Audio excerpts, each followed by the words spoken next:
नमस्कार मित्रों, मैं पंडित अखिल शुक्ल, जय महाकाल आयुर्वेद। ये मेरा ये दिखा दो, जय महाकाल आयुर्वेद। आजकल मेरे को बहुत सारे फ़ोन आते हैं। कई लोग वीडियो बना के मेरा नंबर दे रहे हैं। मित्रों, जिसमें ये आए वही देखना आप, ये मेरा मोनो आएगा उस वीडियो में।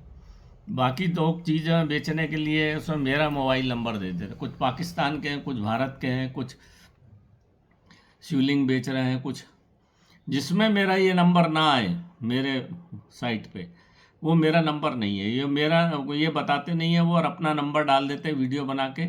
फिर लोग मेरे को फ़ोन करते हैं। मैं कहता नहीं भाई, ये तो अभी एक बालों का तेल का आया था कि आप गांव गांव जाके बालों का तेल बेचते हुए। मैंने कहा नहीं भैया, ऐसा कुछ भी नहीं है, वो और किसी ने मेरे नाम से डाल दिया। तो ऐसा फ्रॉड बहुत चल रहा है, तो सावधान हो जाइए। आज मैं आपको जो चीज़ बताने जा रहा हूँ बड़े यूनिक चीज़ है। ये देखिए, दो चीज़ हैं, ये पत्थर हैं।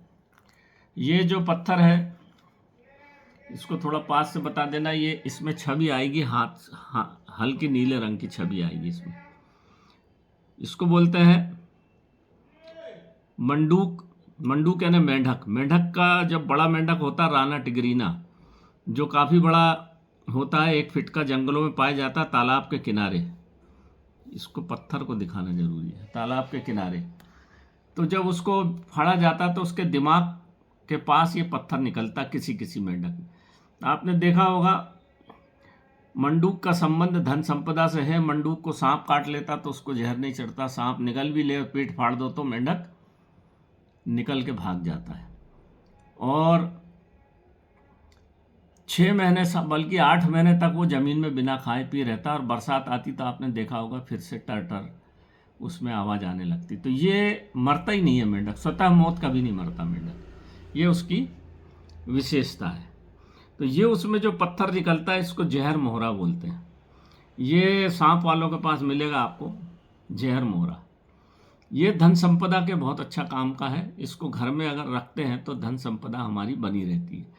क्योंकि वो आपने देखा होगा, फेन स्विंग में भी जो चाइनीज़ बताते हैं वो सब हमारे भारत का ही है। चाइनीज़ का अपना कुछ भी नहीं है, सब फेंसांग यहाँ से चुरा के ले गया और वहाँ से सब प्रसार करते हैं वो। हम हमारी संस्कृति के कुछ पुस्तकें ही नहीं है तो हम करेंगे क्या।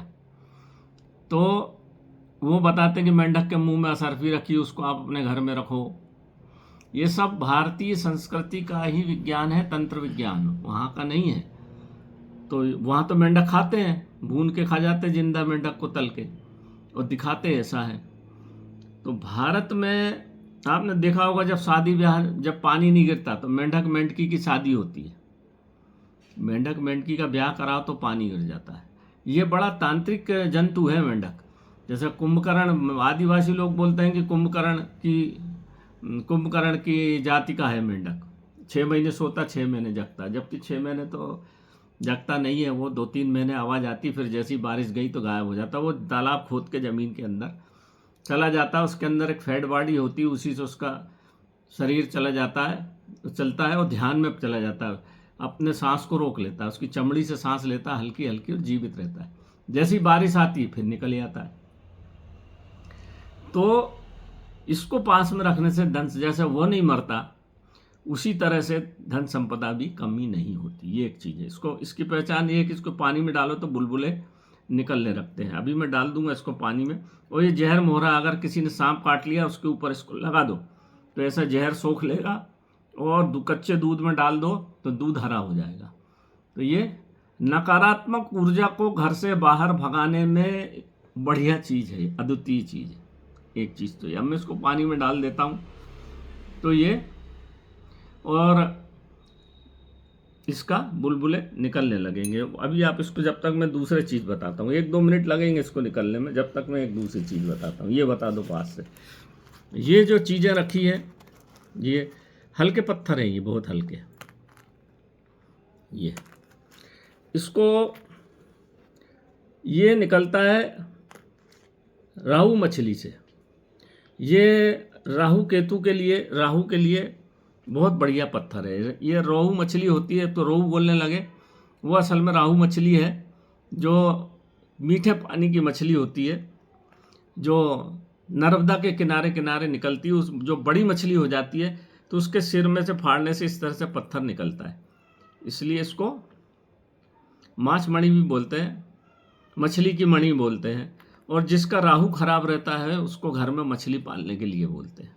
या मछली पालिए, मछली को दाना खिलाइए, मछली को आटा खिलाइए, सफ़ेद चीज़ खिलाना रहता है मछली को, तो राहु का प्रभाव घटता है और कटता है।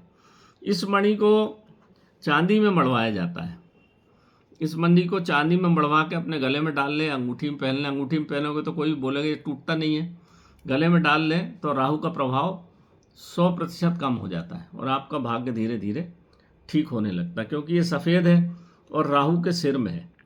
राहु के जो भी राहु मछली के सिर का है। मछली के सिर में होता है फास्फोरस, इसलिए बंगाली लोग बहुत मछली का सिर खाते हैं, ताकि फास्फोरस होता है दिमाग को तेज करने वाला।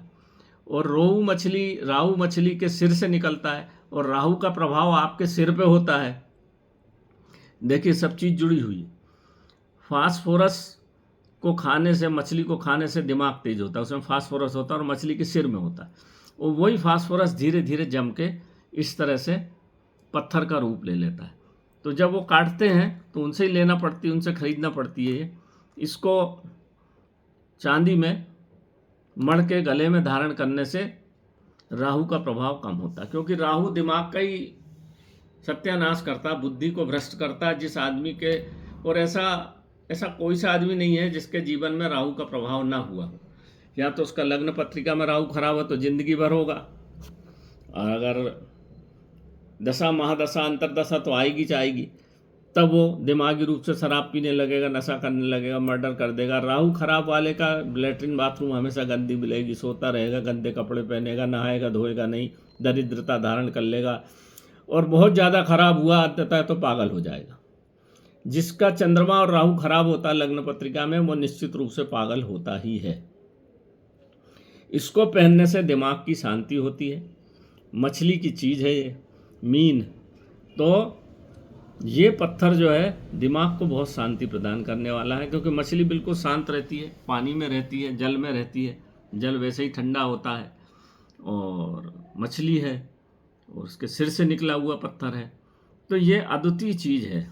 ये राहु के प्रभाव को कम करने के लिए ये पत्थर निकलते हैं। इनको पत्थर को मछली वालों से ही खरीदना पड़ते हैं। और नर्मदा नदी वैसे भी आपके नर्मदा नदी में हमेशा सफ़ेद दूध चढ़ाया जाता है, सफ़ेद फूल चढ़ाया जाता है। इसलिए चढ़ाया जाता है कि राहु का प्रभाव आपके दिमाग से ख़त्म हो जाए। नर्मदा नदी एक ऐसी है जिसमें दूध चढ़ाने से, सफ़ेद फूल चढ़ाने से, नारियल चढ़ाने से राहु के प्रभाव का समाप्ति होती है और शांति मिलती है। इसलिए बड़े बड़े जितने भी तांत्रिक लोग हैं नर्मदा नदी में ज़रूर, मैंने तो इसका हज़ारों बार प्रयोग किया, आप भी करिए। मैंने बोला भी है बार बार कि नर्मदा नदी में पहले सिक्के भी फेंकते थे लोग, चांदी का सिक्का चढ़ाते थे नर्मदा नदी में, इसलिए चांदी के सांप चढ़ाते थे, इसलिए कि काल सर्प दोष कट जाए, राहु का प्रभाव कट जाए। सिर पे लगा के चांदी के सिक्के हमने चढ़ाते देखे लोगों को, हमारे दादा को। तो राहु के प्रभाव के लिए बोलते हैं चांदी का सिक्का चढ़ा दो, चांदी का गिलास चढ़ा दो, एल्यूमिनियम की बाल्टी चढ़ा दो, फेंक दो पानी में, तो राहु का प्रभाव कम हो जाता है। और इस मणि को अगर 24 घंटे अपने से गले में पहन लें तो आपको दिमागी रूप से शांति प्रदान करने वाली चीज़। तो ये 2 चीज़ थी मित्रों। इसमें अगर निकल रहे हों बबूले तो देख लो।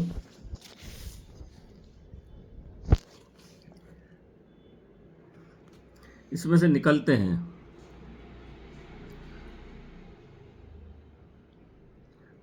धीरे धीरे धीरे धीरे समय लगता है, ये पोला पत्थर होता है